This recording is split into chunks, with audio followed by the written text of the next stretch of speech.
สวัสดีพี่น้องบ้านบ้านเป็นสุขนี่ผมแล้วสังกัดเช่นเคยเพิ่มเติมสถานที่พี่น้องวันนี้เฮามาเนี้เปิดกล้องอยู่ข้างทางเลยวันนี้เฮาจะไปลิงเป็นพี่น้องเข้าบ้านประจำบ้านน้องเป็นงานแรกในเขตทาง10หลังจากที่ว่าบุญออกพรรษาแล้วเนาะเจ้าเริ่มเฮ็ดงานบุญของเขาพี่น้องว่ามันจะมอนจะได้เห็นผู้สาวพี่น้องจะไปทำกันเลยพี่น้องนี่พี่น้องทางเขาไปเขาจะมุ่งหน้าไปทางในบ้านเขาเนาะเขากำลังขี่รถเลยพี่น้อง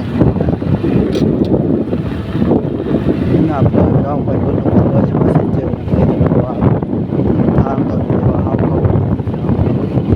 เพราะว่าชีวิตลมรบกวนเด้อพี่น้องเพราะมีลมแห้งเนาะทราบแต่ว่ามันมีการรบกวนพี่น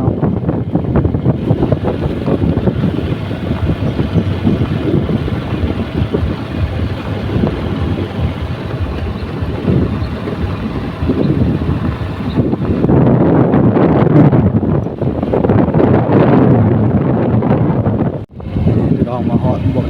เว่เลยแล้วหอดบ้านเจ้าบ้านบนบ้านเขาจะเกี่ยวเว่เขาเลย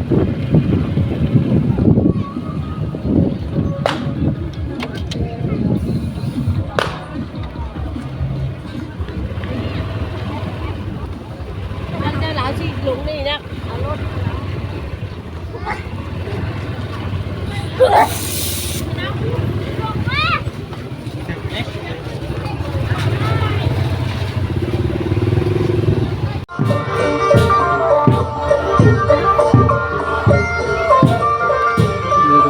ข้ามมาเลยเจ้าเห็นเด้งแล้วเนี่ย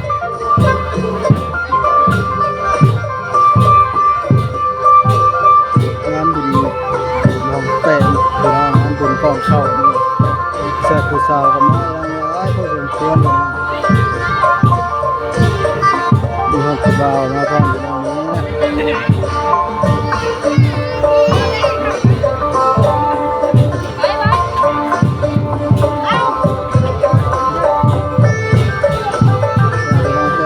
เจ้าอยู่ทางในยิงก้อนเข้าไปประเทศนี้แล้ว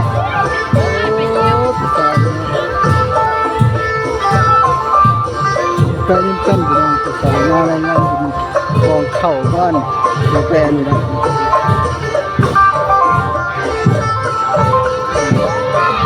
มีกิจกรรมศึกษาทำอยู่แล้วมีจืดคลิปนะ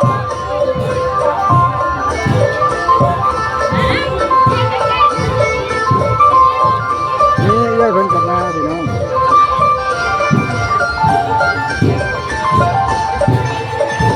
มีคนโบราณอะไรพี่น้องให้พอวันนึงก็ยังเป็นบุญเกี่ยวกับปีพร้อมเนาะมีเป็นเดือนนึง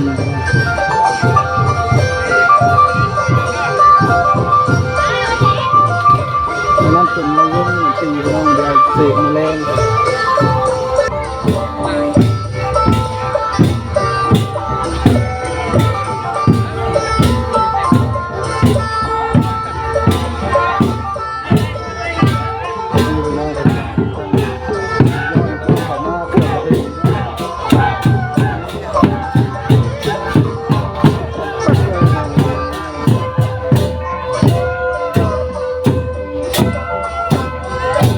กระบวนตีข้องของเจ้าเจ้าว่าเขาในงานอย่างนี้เนาะ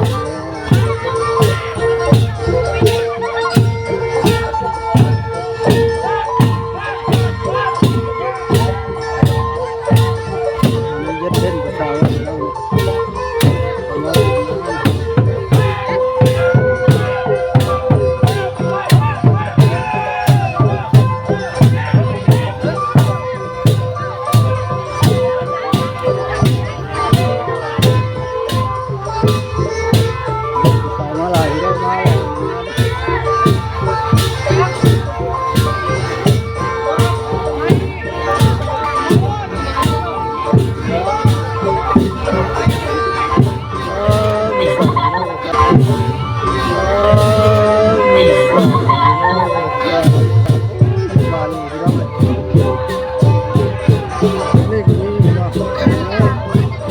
คนงามๆเลย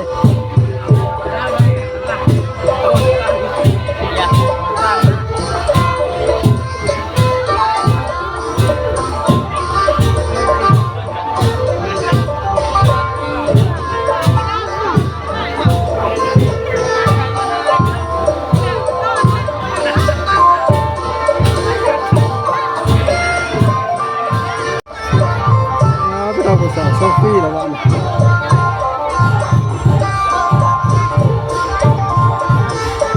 เสียดายแต่คนโบราณพี่น้องผู้สาวก็มาน้อยหน่อยมีแต่ว่ามีแต่คนหน้าตาดีทั้งนั้นพี่น้องที่ว่าเขาเจ้ามาร่วมในงานบุญกองเข้าเนาะประจำปีของชาวบ้านหนองแปนพี่น้องเขตธนสิทธิ์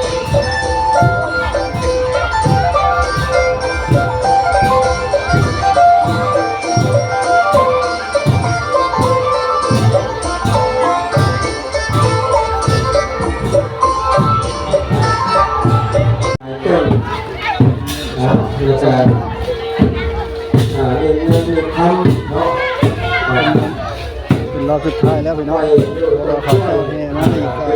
สองรอบแล้วรอบนี้รอบที่สาม ตัว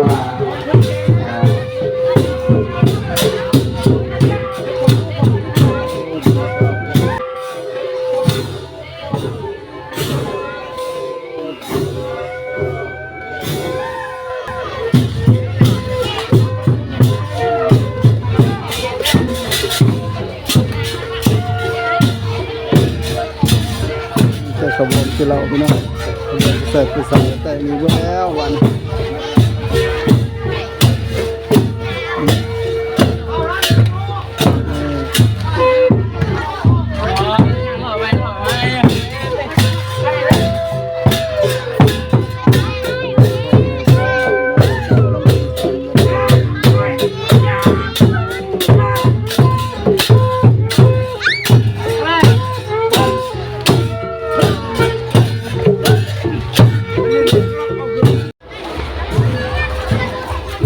มีพี่น้องหลังจากที่ว่าเขาเลิกจากให้ดึงเจ้าก็เตะตัวเลยบ้านเพราะว่า